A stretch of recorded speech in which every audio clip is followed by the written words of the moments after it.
إذاعة MFM، الإذاعة اللي ديما قريبة منكم. كاين أيوب الكعبي، يعني اللي عنده هذاك هداف، يعني راجل حريفي ديال المستطيل. ملي كيقول له عندك شي حاجه هذاك يمكن يتحرك هنا ويتحرك هنا، ولكن عنده الشبكه ما كاينش. دابا وصل لواحد الرقم ديال 27 قريب يحطم شي رقم اللي ديال ما عرفت ديال شكون اللاعب اللي غيحطم ليه الرقم ديالو قريب شي 8 الاهداف اللي باقا.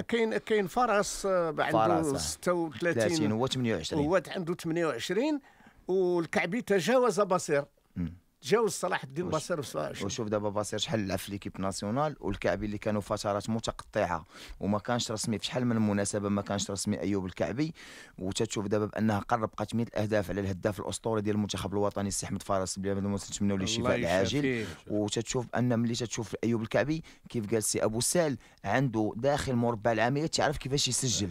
الصعيب احسن حاجه عند ايوب الكعبي هي مشي يدخل مربع العمل، كيفاش سجل على المنتخب التونسي وكيفاش سجل على المنتخب البنيني بجوج ديال الطرق اللي هما مختلفه.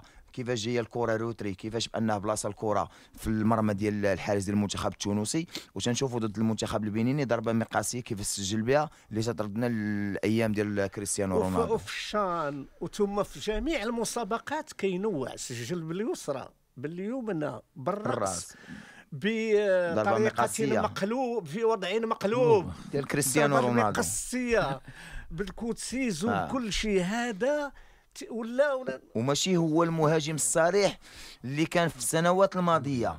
كان هو اللي يعول عليه في المباريات السابقه كان غيكون بانه فات الهداف الاسطوري السي احمد فراس. زعما صراحه لاعب اللي انا شفتو ملي كان في فريق الراسينغ البيضاوي، ملي دا هداف ديال القسم الوطني الثاني، ملي شفتو انا لعبنا معاهم برشيد كيفاش سجل عندنا في واحد المقابله ديال الصعود ديالهم 3 الاهداف سجل عندنا في ملحق ديال ملعب الابجيكو. من تما كلشي تنبأ ليه بانه غيكون لاعب في المستوى. قبل بعدا راه في اتحاد لاله مريم راه في العصبه بعدا شنو كان تيدير.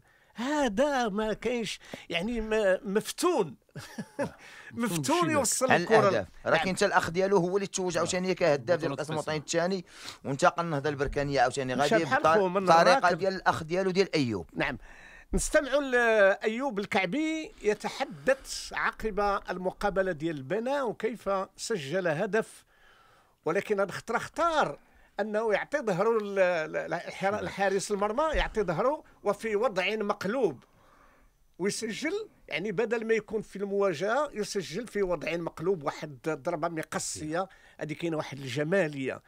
دابا كتلقى داك اللي ولا خاطر دابا حتى الضربه المقاسيه بانها ملي سدت الضربه المقاسيه دارت الروبو ما مشاش نيشان بانها ضربت في الارض وبانها صعيبه على الحارس. هذوك من بين اصعب الضربات اللي تدير الروبو امام الحارس. ايوب الكعبي يتحدث على المقابله وعلى الجمهور. الحمد لله كنشكر الجماهير المغربيه المسانده دائما. الحمد لله حققنا المبتغى هو الفوز في هذه المقابله. ديما الفوز كيخلينا ديما نشتغلوا بواحد الاريحيه، نزيدوا نشتغلوا على مكامن الاخطاء ديالنا ونزيدوا نقووا مكامن القوه. حنا الحمد لله جروب عائله كنشتغلوا من اجل نفرحوا الشعب المغربي. ما يمكنش ديما نفوزوا باهداف كثيره، المهم هو الفوز اللي كيخلينا نزيدوا نشتغلوا بواحد الاريحيه اكثر في المستقبل.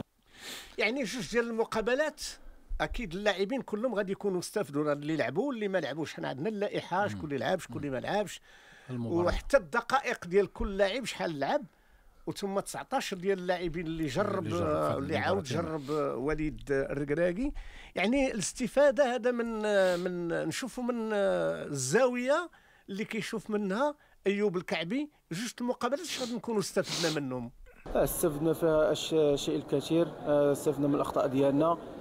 كلشي كيعرف بان اخر السنه كيكونش بعض العياء، مي الحمد لله حققنا الاهم هو الفوز، ونتمنوا ان شاء الله نشتغلوا باش نكونوا في الكان ان شاء الله 100%. ديروا لايك وبارطاجيو الفيديو مع صحابكم وما تنسوش تابوناو في لاشين وتفعلوا الجرس للتوصل بكل جديد. إذاعة MFM.